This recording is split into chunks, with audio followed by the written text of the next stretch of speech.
کہ ہمیں سمجھ بعد میں آتی ہے کہ برائی کا جواب اچھے ہی سے دینا چاہیے.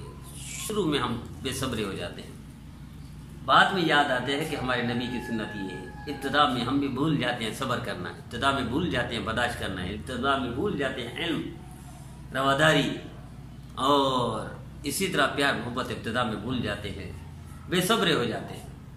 میرا عزیزو، صبر وہی ہے جو بدسلوکی کرے، جو برائی کرے، ابتدا میں اس کا جواب اچھائی سے دے. صبر اسی وقت ہے، وہی صبر اصل ہے. بعد میں صبر تو ہر ایک کو آ جاتا ہے. صبر وہی جو ابتدا میں ہے. چاہے آپ کو کوئی گالی دے صبر کرے، غیبت کرے صبر کرے، برائی کرے صبر کرے، تہمتیں لگائے صبر کرے، الزام لگائے صبر کرے. ابتدا کا اصل ثواب ہے، ابتدا ہی اجر ہے صبر کا. اللہ مع الصابرین، اللہ فرماتے ہیں میں صبر کرنے والوں کے ساتھ ہوں. صبر وہی جو ابتدا میں ہو. ایسا نہ ہو گالی کا جواب گالی دے دیں پھر کہیں میں نے صبر کر لیا، برائی کا جواب برائی سے دے دیں پھر بعد میں کہیں میں نے اب میں صبر کرتا ہوں. یہ صبر نہیں. نبی کریم صلی اللہ علیہ وسلم ایک جگہ سے گزر رہے تھے سفر میں. ایک عورت کو ڈیکر قبر پر بیٹھی ہوئی ہے، اپنے بچے کی قبر پر رو رہی ہے، فریادیں کر رہی ہے، بین کر رہی ہے، نوحہ. سرکار دو صلی اللہ علیہ وسلم نے ارشاد فرمایا اللہ سے ڈرو، صبر کرو.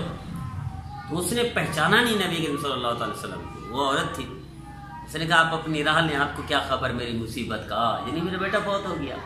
سرکار دو صلی اللہ علیہ وسلم نے تشریف لے گئے، کوئی جواب نہیں دیا اس کے سخت جواب کا.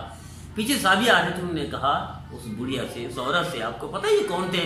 نہیں، یہ نبی کریم صلی اللہ علیہ وسلم تھے. فوری اس کو تو ندامت ہوئی، شرمندہ ہوئی، فوری دوڑی، پیچھے پہنچی نبی کریم صلی اللہ علیہ وسلم کے گھر میں. یا رسول اللہ معافی مانگتی ہوں، میں آپ کو پہچان نہیں پائی، میں معافی بھی مانگتا ہوں، پہچانا بھی نہیں تھا، اب میں صبر بھی کرتی ہوں. سرکار دو صلی اللہ علیہ وسلم نے ارشاد فرمایا صبر وہی ہے جو ابتدا میں ہو.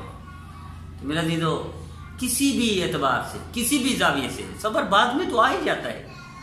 بعد میں تو ہم برداشت کر ہی لیتے ہیں. برداشت وہی ہے جو ابتدا میں ہو، صبر وہی ہے جو ابتدا میں ہو. اور اللہ ہمیں ایسا ہی بنا دے. ساری دنیا بعد میں صبر تو جانور بھی کر لیتے ہیں، ابتدا کا صبر انسان کا کام ہے اور مسلمان کا کام ہے. اللہ ہمیں ایسا بنائے، سنت پر عمل کرنے کی توفیق عطا فرمائے.